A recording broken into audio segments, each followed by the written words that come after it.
Hello दोस्तों, ये story बहुत ख़तरनाक है जो दिल दहलाने वाली है। जो आगे क्या होता है क्या नहीं होता है, पूरी स्टोरी ज़रूर सुनना। अगर अच्छा लगेगा तो चैनल को सब्सक्राइब करना।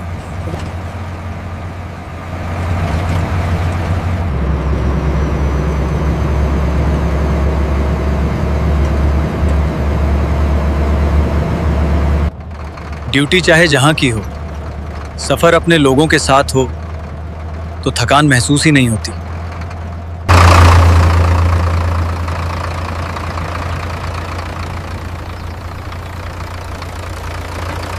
गुरदीप, ऐसे साफ मौसम में सफर भी आसान लगता है। ड्यूटी का बोझ थोड़ा हल्का हो जाता है। जी साहब, आगे सिर्फ सिंगल रोड है, रास्ता बिल्कुल साफ है।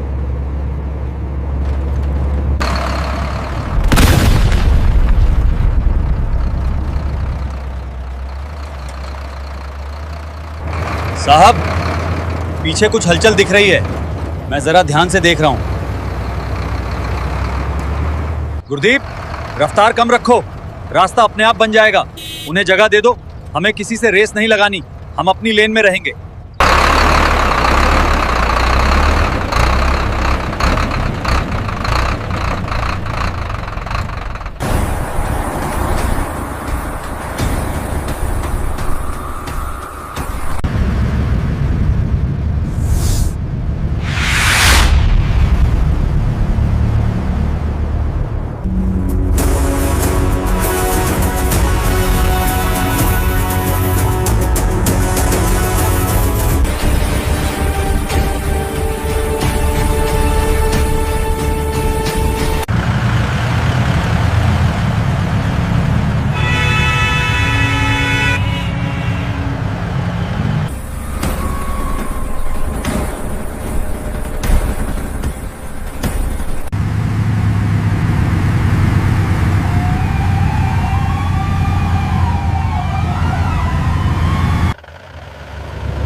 साइड में लगा गाड़ी, रास्ता खाली कर अभी। साहब, अब क्या खेत में उतार दूं गाड़ी? पूरी रोड तो खाली पड़ी है, दाहिनी तरफ तो रास्ता बिल्कुल खाली है। शांत रहो गुरदीप, सब्र रखो, हालात हम संभाल लेंगे। गाड़ी आगे बढ़ाओ, किसी की परवाह मत करो। आज इन्हें बताना है कि मैं कौन हूं।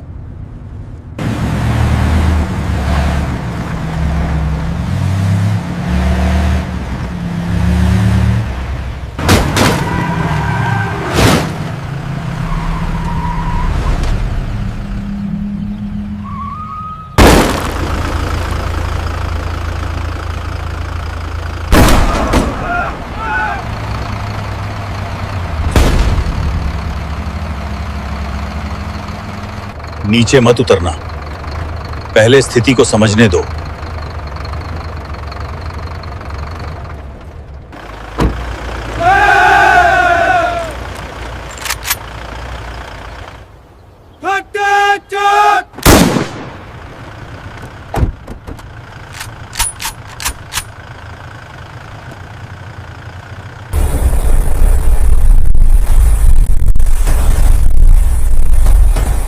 दोपहर के करीब 2 बजे का समय था। उत्तर भारत के मैदानी इलाकों में सूरज पूरी तेजी से चमक रहा था, लेकिन हवा में एक हल्की ठंडक अभी भी मौजूद थी। यह एक ग्रामीण इलाका था जहां दूर दूर तक केवल हरियाली ही दिखाई दे रही थी। रास्ते के दोनों तरफ सरसों और गेहूं के खेत लहलहा रहे थे। पीली सरसों के फूल सूरज की रोशनी में सोने की तरह चमक रहे थे। यह दृश्य इतना सुंदर था कि किसी का भी मन मोह ले। लेकिन इस शांत वातावरण में एक अनुशासित हलचल भी थी।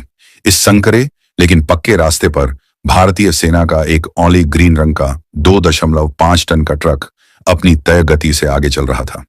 ट्रक पुराना था, लेकिन उसकी देखभाल इतनी बेहतरीन थी कि वह नए वाहनों को भी मात दे रहा था। ट्रक के इंजन की एक लयबद्ध आवाज थी जो शोर कम और ताकत का एहसास ज्यादा करा रही थी। ट्रक के अंदर अगली सीट पर कर्नल विक्रम सिंह बैठे थे। कर्नल विक्रम 45 वर्ष के एक फिट और प्रभावशाली अधिकारी थे। उनकी मूछें घनी और तराशी हुई थीं और आंखों में एक ऐसी चमक थी जो वर्षों के अनुभव और अनुशासन से आती है। उन्होंने अपनी बेरेट उतारकर गोद में रखी हुई थी और बाहर के खेतों को देख रहे थे। ट्रक को लांस नायक गुरदीप चला रहा था, जो बहुत ही सतर्क और कुशल ड्राइवर था। पीछे की तरफ 4 और जवान बैठे थे जो आपस में धीमी आवाज में बातें कर रहे थे। वे एक रूटीन मूवमेंट पर थे, एक बेस से दूसरे बेस की ओर जा रहे थे। रास्ते पर ट्रैफिक न के बराबर था। कभी कभार कोई ट्रैक्टर या साइकिल सवार गुजर जाता था। कर्नल विक्रम ने गुरदीप से कहा, गुरदीप, मौसम बहुत साफ है आज। अगर हम इसी रफ्तार से चलते रहे तो शाम तक छावनी पहुंच जाएंगे। गुरदीप ने मुस्कुराते हुए जवाब दिया, जी साहब, रास्ता भी अच्छा है और ट्रैफिक भी नहीं है। बस ये सिंगल वे है, इसलिए जरा ध्यान रखना होता है। सब कुछ शांत था, लेकिन यह शांति बस कुछ ही पलों की मेहमान थी। अचानक पीछे से एक तेज और चुभने वाली आवाज ने शांति भंग कर दी। यह एक हाई डेसिबल वाला प्रेशर हॉर्न था, जिसे आमतौर पर गैर कानूनी माना जाता है। गुरदीप ने साइड मिरर में देखा। धूल का एक विशाल गुब्बार पीछे से उठता हुआ दिखाई दे रहा था। साहब, पीछे कोई वीआईपी काफिला लग रहा है, गुरदीप ने शीशे में देखते हुए कहा। कर्नल विक्रम ने पीछे घूमकर देखा नहीं, बस शांत भाव से कहा, उन्हें जगह दे दो गुरदीप, हमें किसी से रेस नहीं लगानी, हम अपनी लेन में रहेंगे। गुरदीप ने ट्रक को रास्ते के बिल्कुल बाईं ओर दबा दिया। ट्रक के पहिए रास्ते से उतरकर कच्ची पटरी पर आ गए ताकि पीछे से आने वाले वाहनों को निकलने के लिए पूरी जगह मिल सके। आर्मी का अनुशासन यही सिखाता है, आम नागरिकों को पहले रास्ता देना। लेकिन पीछे आने वाला काफिला कोई साधारण काफिला नहीं था। यह इलाके के बाहुबली विधायक एमएलए रतन प्रताप सिंह का काफिला था। सबसे आगे काले रंग की महिंद्रा स्कॉर्पियो थी, जिस पर लाल और नीली बत्तियां लगी थीं, जो अब नियमों के विरुद्ध थीं, लेकिन यहां नियम विधायक जी का चलता था। उसके पीछे काफिले की शान एक दूधिया सफेद रंग की टोयोटा लेजेंडर चल रही थी। यह कार विधायक की थी और उसके पीछे सुरक्षा कर्मियों से भरी 7 और काली स्कॉर्पियो कारें थीं। कुल मिलाकर 8 स्कॉर्पियो और एक टोयोटा लेजेंडर का यह काफिला रास्ते पर दहशत फैलाता हुआ आ रहा था। हालांकि आर्मी ट्रक ने रास्ते पर काफी जगह दे दी थी, फिर भी काफिले की जीपें लगातार हॉर्न बजा रही थीं। सायरन की आवाज से पूरा गांव गूंज रहा था। खेतों में काम कर रहे किसान सिर उठाकर इस तमाशे को देखने लगे। सबसे आगे चल रही एस्कॉर्ट कार स्कॉर्पियो तेजी से ट्रक के बगल में आई। उसमें बैठे गनमैन ने खिड़की से हाथ निकालकर ट्रक ड्राइवर गुरदीप को और नीचे उतरने का इशारा किया। गुरदीप बड़बड़ाया, साहब, अब क्या खेत में उतार दूं ट्रक? पूरा रास्ता तो खाली है। कर्नल विक्रम ने शांत रहते हुए कहा, ध्यान मत दो गुरदीप, बस चलते रहो, अपनी गति धीमी रखो। विधायक की टोयोटा लेजेंडर अब ट्रक के बराबर आ गई थी। विधायक रतन प्रताप सिंह अपनी सीट पर बैठे बैठे यह सब देख रहे थे। उन्हें यह बात हजम नहीं हो रही थी कि एक मामूली ट्रक ने उनकी रफ्तार कम कर दी। उन्हें लगा कि ट्रक ड्राइवर ने जानबूझकर उन्हें साइड देने में देरी की। उनका अहंकार, जो उनकी ताकत और पैसों के नशे में चूर था, उन्हें यह सोचने पर मजबूर कर रहा था कि यह ट्रक वाला उनका अपमान कर रहा है। विधायक ने अपने ड्राइवर को आदेश दिया, कार आगे लगा इसके, देखता हूं कौन है ये। ड्राइवर ने टोयोटा लेजेंडर का एक्सीलेटर दबाया। भारी भरकम एसयूवी ने एक झटके में रफ्तार ली और आर्मी ट्रक को ओवरटेक किया, लेकिन ओवरटेक करके वह सीधा नहीं गया। विधायक के इशारे पर ड्राइवर ने अचानक कार को आर्मी ट्रक के बिल्कुल सामने लाकर कट मारा और जोर से ब्रेक लगा दिया। यह एक बहुत ही खतरनाक कदम था। ध्यान से, कर्नल विक्रम चिल्लाए। गुरदीप ने अपनी पूरी ताकत से ब्रेक पेडल दबाया। आर्मी के भारी ट्रक के टायरों ने रास्ते पर घर्षण किया और एक तीखी छी छी की आवाज गूंजी। ट्रक विधायक की चमचमाती लेजेंडर के बम्पर से महज कुछ इंच की दूरी पर रुका। अगर गुरदीप सतर्क न होता तो एक भयानक दुर्घटना हो सकती थी। ट्रक के झटके से पीछे बैठे जवान एक दूसरे से टकराए। कर्नल विक्रम ने डैशबोर्ड पर हाथ रखकर खुद को संभाला। वातावरण में अब धूल और जले हुए टायरों की गंध थी। कर्नल विक्रम का चेहरा अब भी शांत था, लेकिन उनकी भौहें तन गई थीं। उन्होंने गुरदीप से कहा, नीचे मत उतरना, पहले स्थिति को समझने दो। सामने रुकी टोयोटा लेजेंडर और बाकी की 8 स्कॉर्पियो कारों के दरवाजे एक साथ खुले। ऐसा लगा जैसे किसी फिल्म का सीन चल रहा हो। काली वर्दियों में निजी सुरक्षा कर्मी और सफारी सूट पहने गनमैन बंदूकों के साथ बाहर निकले और उन्होंने आर्मी ट्रक को घेरना शुरू कर दिया। सबसे अंत में टोयोटा लेजेंडर का दरवाजा खुला। विधायक रत्न प्रताप सिंह बाहर निकले। सफेद खादी का कुर्ता पायजामा, गले में सोने की मोटी चेन और आंखों पर महंगा काला चश्मा। उनके चेहरे पर क्रोध और अहंकार साफ झलक रहा था। वे चलते हुए ट्रक के ड्राइवर साइड की तरफ आए। विधायक ने ट्रक के दरवाजे पर जोर से हाथ मारा और चिल्लाया, ओए ड्राइवर, नीचे उतर। तुझे दिखाई नहीं देता पीछे कौन आ रहा है? हॉर्न सुनाई नहीं देता तुझे? कर्नल विक्रम ने गुरदीप को शांत रहने का इशारा किया और खुद अपनी साइड का दरवाजा खोला। वे नीचे उतरे। उनके जूते रास्ते पर टिके तो एक सधी हुई आवाज आई। कर्नल ने अपनी वर्दी ठीक की, बेरेट पहनी और घूमकर विधायक की तरफ आए। विधायक रतन प्रताप ने कर्नल को देखा। उसे लगा था कोई डरपोक ड्राइवर होगा, लेकिन सामने भारतीय सेना का एक कर्नल मौजूद था। फिर भी विधायक का नशा इतना गहरा था कि उसे वर्दी का लिहाज भी नहीं रहा। विधायक ने कर्नल की तरफ उंगली उठाई और तल्ख लहजे में कहा, यह रास्ता क्या तुम्हारे बाप का है जो बीच रास्ते में ट्रक चला रहे हो? कब से हॉर्न दे रहे हैं? साइड देने में क्या जोर आ रहा था? कर्नल विक्रम सिंह ने विधायक की आंखों में सीधे देखते हुए एक बहुत ही संयमित लेकिन भारी आवाज में जवाब दिया, मिस्टर, यह पब्लिक का रास्ता है। हमने आपको निकलने के लिए काफी जगह दी थी और जिस तरह से आपने अपनी कार हमारे ट्रक के सामने रोकी है, उससे न केवल आपकी जान जा सकती थी बल्कि मेरे जवानों को भी चोट लग सकती थी। विधायक हंसा, एक मजाक भरी हंसी। उसने अपने आसपास मौजूद गुर्गों की तरफ देखा और बोला, देखो भाई, ये हमें कानून सिखा रहे हैं। अरे ओ फौजी, तुम जानते नहीं हो तुम किससे बात कर रहे हो। इस इलाके में पत्ता भी मेरी मर्जी से हिलता है और तुम तो बस एक सरकारी नौकर हो।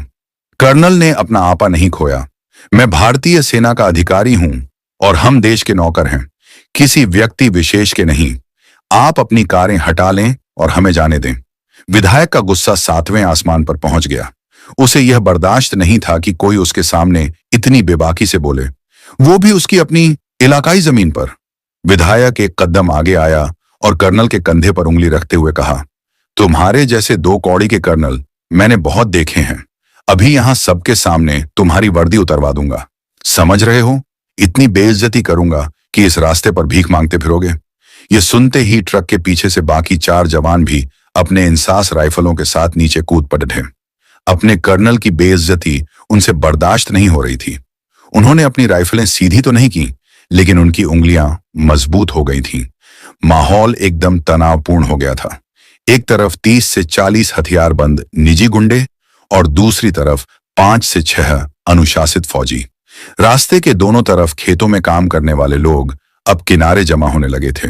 यह दृश्य अब एक बड़े नाटक का रूप ले रहा था। दोपहर की धूप अब और तीखी हो गई थी, लेकिन रास्ते पर जमा हुए लोगों को गर्मी का एहसास नहीं हो रहा था। वहां का तापमान किसी और ही वजह से ज्यादा हुआ था। एक तरफ भारतीय सेना के 5 से 6 जवान जो अपनी ट्रेनिंग और अनुशासन के कारण शांत थे, लेकिन उनकी उंगलियां राइफल के ट्रिगर गार्ड के पास थीं। दूसरी तरफ विधायक रतन प्रताप सिंह के 30 से 40 निजी सुरक्षाकर्मी जो अपनी संख्या के बल पर शेर बन रहे थे। विधायक की बात सुनकर कर्नल विक्रम सिंह के चेहरे की लकीरें सख्त हो गई थीं। 2 कौड़ी का कर्नल और वर्दी उतरवा दूंगा, ये शब्द किसी भी सैनिक के लिए गाली से कम नहीं थे। कर्नल ने गहरी सांस ली। वे जानते थे कि अगर उन्होंने अभी हाथ उठाया या आदेश दिया तो यहां खून खराबा हो जाएगा। ये गुंडे भले ही संख्या में ज्यादा हों, लेकिन उनके ट्रेंड कमांडोज के सामने ये 5 मिनट भी नहीं टिकेंगे। लेकिन कर्नल विक्रम एक जिम्मेदार अफसर थे। वे आम नागरिकों के बीच गोलीबारी नहीं चाहते थे। उन्होंने अपने जवानों की तरफ देखा और कड़क आवाज में आदेश दिया, जवानों, अपनी पोजीशन लो, लेकिन फायर नहीं करना है जब तक मेरा आदेश न हो। Stand down. जवानों ने अपने अफसर का आदेश माना, लेकिन उनकी आंखों में विधायक के लिए गुस्सा साफ दिख रहा था। कर्नल की शांति को विधायक ने उनकी कमजोरी समझ लिया। उसे लगा कि फौजी डर गए हैं। वह जोर से हंसा और अपने गुर्गों की तरफ देखकर बोला, देखा, ठंडी पड़ीडी हाश गई इनकी गर्मी। ये वर्दी वाले सिर्फ बॉर्डर पर शेर बनते हैं, हमारे सामने तो भीगी बिल्ली है। विधायक फिर से कर्नल के करीब आया। उसने अपना काला चश्मा उतारा और उसे अपनी सफेद कुर्ते की जेब में रखते हुए बोला, सुनो कर्नल, तुम शायद नए हो इस इलाके में। यहां का एएसपी मेरी सिफारिश से नियुक्त होता है। डीएम मेरी मर्जी के बिना छुट्टी नहीं लेता। और तुम मुझे कानून सिखाओगे? कर्नल विक्रम ने शांत स्वर में कहा, विधायक जी, आप अपनी ताकत का गलत जगह प्रदर्शन कर रहे हैं। हम दुश्मन नहीं हैं, हम भी इसी देश के रक्षक हैं। आप बस अपनी कारें हटाइए, हमें आगे जाने दीजिए। इस बात पर विधायक आग बबूला हो गया। उसने कर्नल के सीने पर उंगली गड्ढाते हुए धक्का देने की कोशिश की। हटाऊंगा, कारें भी हटाऊंगा, लेकिन तब जब तुम मेरे पैरों में गिरकर माफी मांगोगे। तुमने मेरी कार रोकी, मेरा समय बर्बाद किया। अब माफी मांगो, वरना यहीं सबके सामने तुम्हारा कोर्ट मार्शल करवा दूंगा। इस बीच रास्ते के दोनों तरफ तमाशबीनों की भीड़ जमा होती जा रही थी। आसपास के खेतों से मजदूर, ट्रैक्टर चालक और राहगीर रुक गए थे। पहले लोग डर रहे थे, लेकिन विधायक की बदतमीजी अब हद पार कर रही थी। भीड़ में कुछ कॉलेज के लड़के भी थे जो शायद शहर से लौट रहे थे। उन्होंने जब देखा कि एक नेता देश के जवानों के साथ ऐसा सुलूक कर रहा है, तो उन्होंने चुपके से अपने मोबाइल फोन निकाल लिए। एक लड़के ने धीरे से अपने दोस्त से कहा, भाई वीडियो बना, ये विधायक तो आर्मी वालों को गालियां दे रहा है, इसे वायरल करेंगे। दोस्त ने कैमरा ऑन किया और रिकॉर्डिंग शुरू कर दी। विधायक का चिल्लाना, गालियां देना और कर्नल का शांत रहना, सब कुछ रिकॉर्ड हो रहा था। विधायक का ध्यान इस तरफ नहीं था, वह अपने अहंकार के नशे में चूर था। उसे लग रहा था कि वह यहां का राजा है और कोई उसका कुछ नहीं बिगाड़ सकता। विधायक ने अपनी फॉर्च्यूनर की बोनट पर हाथ मारा और चिल्लाया, अरे ओ, कहां गया वो एसपी? मिलाओ फोन उसको, अभी के अभी। उसका एक चमचा पीए भागता हुआ आया और फोन मिलाने लगा। कर्नल विक्रम ने अब अपनी आवाज थोड़ी ऊंची की ताकि वहां मौजूद जनता भी सुन सके। मिस्टर रतन प्रताप, आप एक जनप्रतिनिधि हैं। आपको शोभा नहीं देता कि आप वर्दी का अपमान करें। यह वर्दी किसी नेता की खैरात नहीं है। इसे पहनने के लिए खून पसीना बहाना होता है। आप जो कर रहे हैं वह भारतीय दंड संहिता आईपीसी और आर्मी एक्ट के तहत संगीन अपराध है। विधायक ने थूकते हुए कहा, कानून में लिखता हूं यहां। अपराध तब होगा जब पुलिस लिखेगी, और पुलिस मेरी जेब में है।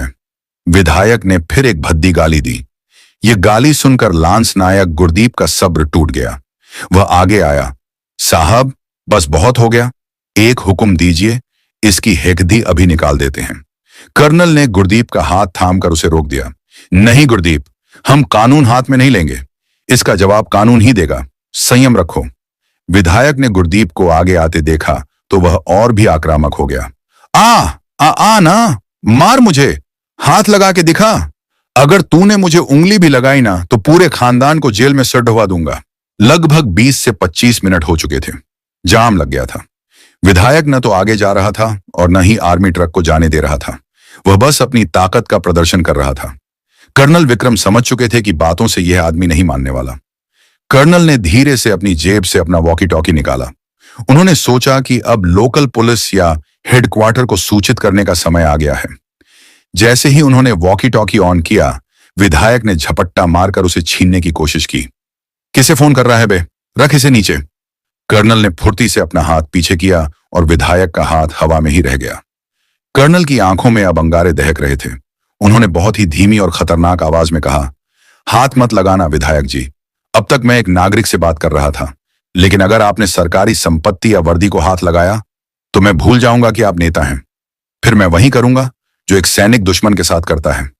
कर्नल की इस चेतावनी में इतनी ठंडी दहशत थी कि विधायक एक पल के लिए सहम गया। उसके गुंडे भी जो अब तक हंस रहे थे, एकदम चुप हो गए। माहौल में एक अजीब सा सन्नाटा छा गया। हवा भी रुक गई थी। तभी विधायक के पीए का फोन जोर से बजा। उसने फोन उठाया, कुछ सुना और उसके चेहरे का रंग उड्डी एच गया। वह भागता हुआ विधायक के पास आया। सर, बद्धा फोन है। विधायक ने झुंझलाते हुए कहा, किसका है? कह दो बिजी हूं अभी। पीए ने कांपते हुए कहा, सर पार्टी हाई कमान से है और सर वो बहुत गुस्से में लग रहे हैं। विधायक के माथे पर पसीने की पहली बूंद छलकी। उसने कर्नल की तरफ एक शक भरी नजर डाली और फिर कांपते हाथों से फोन थाम लिया। दोपहर की उस तपती धूप में रास्ते के बीचों बीच मौजूद विधायक रतन प्रताप सिंह अपने हाथ में वह फोन थामे हुए था। उसके माथे पर पसीना अब साफ दिखाई दे रहा था। अभी कुछ पल पहले तक जो चेहरा घमंड से लाल था, अब वह डर से पीला पड़ने लगा था। फोन की स्क्रीन पर चमकता हुआ नाम उसके लिए किसी यमराज के संदेश से कम नहीं था। यह कॉल पार्टी के प्रदेश अध्यक्ष का था, जो आम तौर पर सीधे विधायकों को फोन नहीं करते थे जब तक कि मामला बेहद गंभीर न हो। चारों तरफ एक अजीब सा सन्नाटा छा गया था। कर्नल विक्रम सिंह अभी भी अपनी जगह पर अडिग थे। उनकी आंखों में वही ठहराव था जो एक तूफान से पहले समुद्र में होता है। विधायक के गुर्गे, जो अब तक अपनी मूंछों पर ताव दे रहे थे, अपने बॉस के चेहरे का रंग उड्डहत्ता देख एक दूसरे को कनखियों से देखने लगे। उन्हें आभास हो गया था कि हवा का रुख बदल रहा है। विधायक ने कांपते हुए हाथों से फोन को कान से लगाया। हाँ, हेलो सर, जय हिंद सर। विधायक की आवाज लड़खड़ा रही थी। उधर से आने वाली आवाज इतनी तेज थी कि पास मौजूद पीए को भी सुनाई दे रही थी। वह आवाज गुस्से और हताशा से भरी थी। रतन प्रताप, तुम्हारा दिमाग खराब हो गया है क्या? तुम्हें राजनीति करनी है या गुंडागर्दी? और गुंडागर्दी भी किसके साथ? भारतीय सेना के साथ? विधायक ने सफाई देने की कोशिश की। नहीं सर, वो ट्रक वाला मेरी कार के सामने आ गया था। उसने मेरी बेइज्जती की। सामने से आवाज ने उसकी बात काट दी। चुप रहो, एकदम चुप। अपनी बकवास बंद करो। तुमने अभी तक सोशल मीडिया नहीं देखा है क्या? पूरा ट्विटर और फेसबुक तुम्हारे वीडियो से भरा पड़ा है। किसी ने तुम्हारा वीडियो लाइव कर दिया है वहां से। तुम एक कर्नल को, एक वॉर हीरो को 2 कौड़ी का बोल रहे हो, गालियां दे रहे हो। विधायक के पैरों तले से जमीन खिसक गई। उसने घबराहट में चारों तरफ देखा। भीड़ में मौजूद कई लोग अपने मोबाइल फोन ऊपर किए हुए थे। उसे अब समझ आया कि वह जाल में फंस चुका है। फोन पर आवाज जारी थी। सुनो रतन, दिल्ली तक बात पहुंच गई है। रक्षा मंत्रालय से सीधे पीएमओ तक इंक्वायरी जा चुकी है। टीवी न्यूज वाले इस खबर को ब्रेकिंग न्यूज बना रहे हैं। विधायक का अहंकार बनाम सेना का सम्मान। पार्टी की बदनामी हो रही है तुम्हारी वजह से।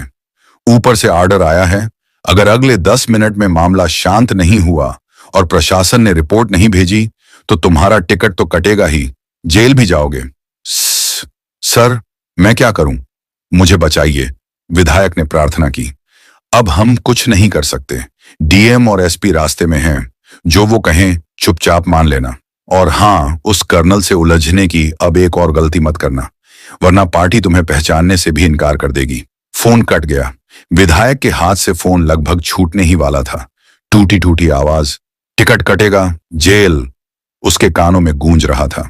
जिस समय विधायक रास्ते पर कर्नल को धमका रहा था, उसी समय वह वीडियो इंटरनेट की दुनिया में आग की तरह फैल चुका था। वीडियो का शीर्षक था, घमंडी विधायक ने की सेना के कर्नल से बदतमीजी, दी वर्दी उतरवाने की धमकी। यह वीडियो जंगल की आग से भी तेज फैला।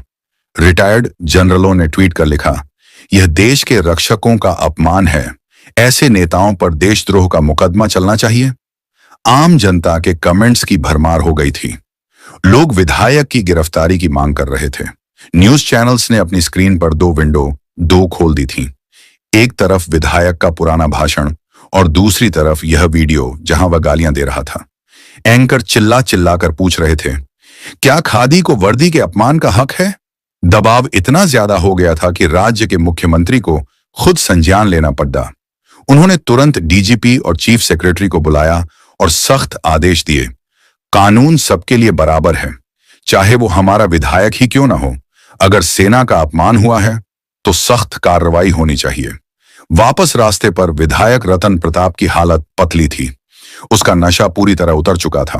वह कर्नल विक्रम की तरफ देखने की हिम्मत नहीं जुटा पा रहा था। कर्नल विक्रम, जो बहुत ही चतुर और अनुभवी थे, विधायक के चेहरे के भाव समझ चुके थे। वे समझ गए थे कि ऊपर से डंडा चल चुका है। कर्नल ने अपनी गंभीर आवाज में पूछा, क्या हुआ विधायक जी? कोई परेशानी? अभी तो आप मेरी वर्दी उतरवा रहे थे। फोन पर वर्दी उतर गई क्या? यह तंज विधायक को तीर की तरह चुभा, लेकिन अब उसमें पलटकर जवाब देने की हिम्मत नहीं थी। वह बस अपनी लेजेंडर की तरफ पीछे हटा। उसने अपने गनमैन से कहा, कार साइड में लगाओ, चलो यहां से। लेकिन अब बहुत देर हो चुकी थी।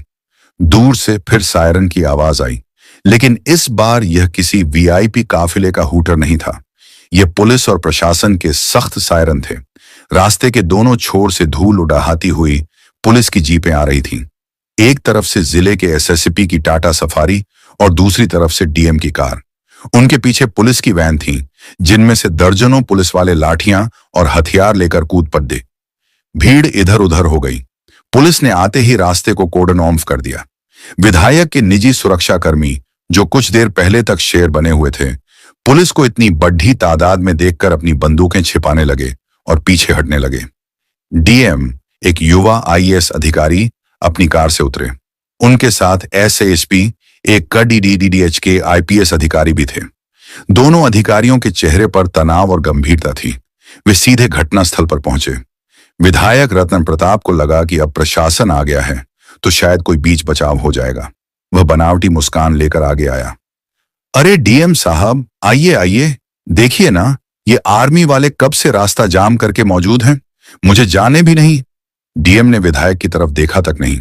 उन्होंने विधायक को पूरी तरह से अनदेखा कर दिया और सीधे कर्नल विक्रम सिंह के पास गए।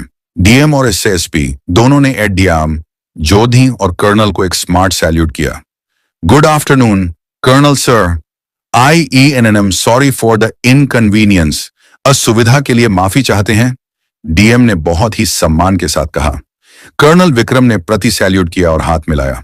थैंक यू डीएम साहब, मुझे खुशी है कि आप लोग समय पर आ गए। यह दृश्य विधायक के लिए किसी तमाचे से कम नहीं था। जिले का डीएम, जो विधायक के ऑफिस में फाइलें लेकर मौजूद रहता था, आज भरी पब्लिक और रास्ते पर उसे इग्नोर करके एक ट्रक वाले को सैल्यूट कर रहा था। विधायक से रहा नहीं गया। वह बीच में बोल पड़े, डिढ़ा, डीएम साहब, आप प्रोटोकॉल भूल रहे हैं। मैं यहां का जनप्रतिनिधि हूं। आप मेरी शिकायत सुनने की बजाय। एसएसपी ने घूमकर विधायक की तरफ देखा। उनकी आंखों में अब कोई लिहाज नहीं था। मिस्टर रतन प्रताप, एसएसपी ने बिना जी या सर लगाए कहा, प्रोटोकॉल की बात आप नहीं करें तो बेहतर है। आपने एक ऑन ड्यूटी आर्मी ऑफिसर को रोका है, उन्हें धमकाया है और सरकारी काम में बाधा डाली है। हमारे पास आपके खिलाफ पर्याप्त सबूत हैं। वो देखिए। एसएसपी ने रास्ते के किनारे मौजूद एक लड़के की तरफ इशारा किया, जो अभी भी रिकॉर्डिंग कर रहा था। सब कुछ रिकॉर्ड हो चुका है, विधायक ने हकलाते हुए कहा। तो क्या हुआ? बहस तो होती रहती है। आप इसे रफा दफा कीजिए। डीएम ने अपनी फाइल से एक कागज निकाला, या शायद बस दिखावा किया, और बोले, रफा दफा नहीं होगा सर। लखनऊ से सीधे आदेश हैं। हम आपके खिलाफ सरकारी काम में बाधा डालने, सेक्शन 353 आईपीसी, सेना का अपमान करने और मोटर व्हीकल एक्ट के उल्लंघन के तहत मामला दर्ज कर रहे हैं। आपकी सभी कारें यहीं सीज की जाएंगी। कारें सीज होंगी? विधायक चिल्लाया। मेरी लेजेंडर, तुम जानते हो मैं कौन हूं? कर्नल विक्रम, जो अब तक चुपचाप यह सब देख रहे थे, धीरे से आगे आए। उन्होंने विधायक की आंखों में देखा और कहा, आप कौन हैं? यह तो अब पूरा देश जान गया है विधायक जी। लेकिन आप यह भूल गए कि यह देश चलता किससे है। यह देश नेताओं के भाषणों से नहीं, संविधान और सीमा पर मौजूद जवान के त्याग से चलता है। आज आपने उस त्याग का अपमान करने की कोशिश की। कर्नल ने डीएम की तरफ मुद्दा कर कहा, डीएम साहब, मेरे जवानों को देर हो रही है। हमें अपने गंतव्य पर पहुंचना है। क्या हम जा सकते हैं? डीएम ने रास्ता साफ करने का आदेश दिया। बिल्कुल सर। इंस्पेक्टर, कर्नल साहब के ट्रक के लिए रास्ता क्लियर करवाओ और इन स्कॉर्पियो कारों को साइड में हटाओ। अगर चाबी नहीं दे रहे तो क्रेन मंगवा कर उठाओ। पुलिस वाले तुरंत हरकत में आ गए। जिस रास्ते पर विधायक की कारें आकदीएच कर मौजूद थीं, अब पुलिस वाले डंडे मार मार कर उनके ड्राइवरों को हटने के लिए कह रहे थे। विधायक के गुंडे चुपचाप अपनी कारों में बैठकर उन्हें खेतों के किनारे उतारने लगे। रास्ते का बीच का हिस्सा खाली हो गया। कर्नल विक्रम सिंह ने डीएम और एसएसपी को धन्यवाद दिया। फिर वे अपनी ट्रक की तरफ गए। विधायक रतन प्रताप सिंह वहीं मौजूद रह गया, अकेला, बेबस और अपमानित। उसकी 8 कारों का काफिला अब धूल फांक रहा था और जिस आर्मी ट्रक को वह रोकना चाहता था, वह अब जाने के लिए तैयार था। लेकिन कहानी अभी खत्म नहीं हुई थी। असली अंत तो अभी बाकी था। विधायक को लगा था कि शायद एफआईआर होकर बात खत्म हो जाएगी, लेकिन उसे अंदाजा नहीं था कि उसके राजनीतिक करियर का सूरज अब डूबने वाला था। ट्रक का इंजन फिर से गूंजा। गुरदीप ने गियर डाला। जैसे ही ट्रक विधायक के पास से गुजरा, विधायक ने नजरें झुका लीं। उसे अब उस कर्नल की आंखों का सामना करने की हिम्मत नहीं थी। ट्रक के पीछे उड़ती धूल में विधायक की छवि धुंधली होती जा रही थी, ठीक वैसे ही जैसे उसका राजनीतिक भविष्य धुंधला हो रहा था। धूल के गुब्बार के बीच आर्मी का वह पुराना लेकिन मजबूत ट्रक धीरे धीरे आगे चला गया। ट्रक के पीछे लहराता हुआ छोटा सा तिरंगा झंडा मानो विधायक और उसकी पूरी सत्ता को ललकार रहा था। कर्नल विक्रम सिंह ने पीछे घूमकर नहीं देखा। एक सच्चे सैनिक के लिए जो बीत गया वह बीत गया। उसका ध्यान हमेशा आगे के मिशन पर होता है। विधायक ने प्रार्थना करते हुए कहा, सर मुझे माफी दे दीजिए, एक मौका दीजिए, मैं माफी मांग लूंगा। सचिव ने बात जारी रखी, बहुत देर हो चुकी है, आपको तत्काल प्रभाव से पार्टी की प्राथमिक सदस्यता से निलंबित सस्पेंड किया जाता है और अगले चुनाव में आपको टिकट नहीं दिया जाएगा। पार्टी ने आपसे पल्ला हटा लिया है, अब आप अपने कानूनी मामलों से खुद निपटें। जय हिंद। फोन कट गया। विधायक रतन प्रताप सिंह, जो सुबह तक इस इलाके का बेताज बादशाह था, अब एक आम आदमी से भी गया गुजरा हो चुका था। उसके हाथ से सत्ता, पार्टी का साथ और भविष्य का चुनाव सब कुछ रेत की तरह फिसल गया था। अगले कुछ दिनों में जो हुआ वह उस इलाके के इतिहास में कभी नहीं हुआ था। पुलिस ने विधायक के खिलाफ चार्जशीट दाखिल की। उसे कोर्ट में पेश होना पड़ता। जिस कोर्ट में वह जजों को फोन करके फैसले बदलवाता था, आज उसी कोर्ट के कटघरे में उसे मौजूद होना पड़ता। जज ने उसे जमानत देने से भी मना कर दिया और उसे न्यायिक हिरासत जुडिशियल कस्टडी में भेज दिया गया। उसकी कारें जब्त कर ली गईं। उसके गनमैन का लाइसेंस रद्द कर दिया गया। जिस 2 कौंधी की बात उसने कर्नल से की थी, आज उसकी खुद की साख 2 कौंधी की नहीं रही थी। लगभग 1 महीने बाद वही रास्ता, वही खेत, वही मौसम। कर्नल विक्रम सिंह उसी रास्ते से वापस अपनी यूनिट लौट रहे थे। इस बार वह अपनी पर्सनल जिप्सी में थे। जब उनकी कार उस जगह से गुजरी जहां वह घटना हुई थी, तो कर्नल ने देखा कि वहां एक छोटा सा बोर्ड लगा दिया गया है। बोर्ड पर लिखा था, जय जवान जय किसान मार्ग। गांव वालों ने उस घटना की याद में उस रास्ते का नाम ही बदल दिया था। कर्नल की कार वहां रुकी। पास ही खेत में काम कर रहा एक बुजुर्ग किसान भागता हुआ आया। उसने कर्नल को पहचाना और हाथ जोड़कर कहा, साहब, उस दिन आपने जो किया उसने हमारी आंखें खोल दी। हमें लगा था कि नेताओं के सामने कोई नहीं बोल सकता, लेकिन आपकी वर्दी ने हमें सिखा दिया कि सच्चा राजा वो नहीं जो डराता है, बल्कि वो है जो देश की रक्षा करता है। कर्नल विक्रम मुस्कुराए। उन्होंने बुजुर्ग का हाथ थामते हुए कहा, बाबा, यह वर्दी हमें डराना नहीं, बस अपने हक के लिए मौजूद होना सिखाती है। जब तक हम और आप साथ हैं, कोई भी बाहुबली इस देश के कानून से बद्धा नहीं हो सकता। कर्नल ने सैल्यूट किया और आगे चले गए। विधायक रतन प्रताप सिंह आज भी अपनी जमानत के लिए कोर्ट के चक्कर काट रहे हैं। उनकी राजनीति खत्म हो चुकी है और कर्नल विक्रम सिंह, वह आज भी सीमा पर कहीं तैनात हैं, खामोशी से अपना फर्ज निभा रहे हैं।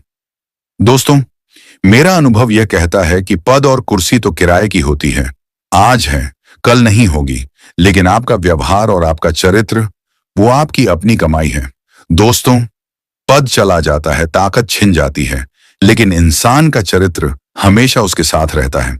अगर आप भी मेरे इन विचारों से सहमत हैं तो वीडियो को लाइक कीजिए और ऐसे ही सच्चे और जरूरी संदेशों के लिए चैनल को सब्सक्राइब जरूर कीजिए।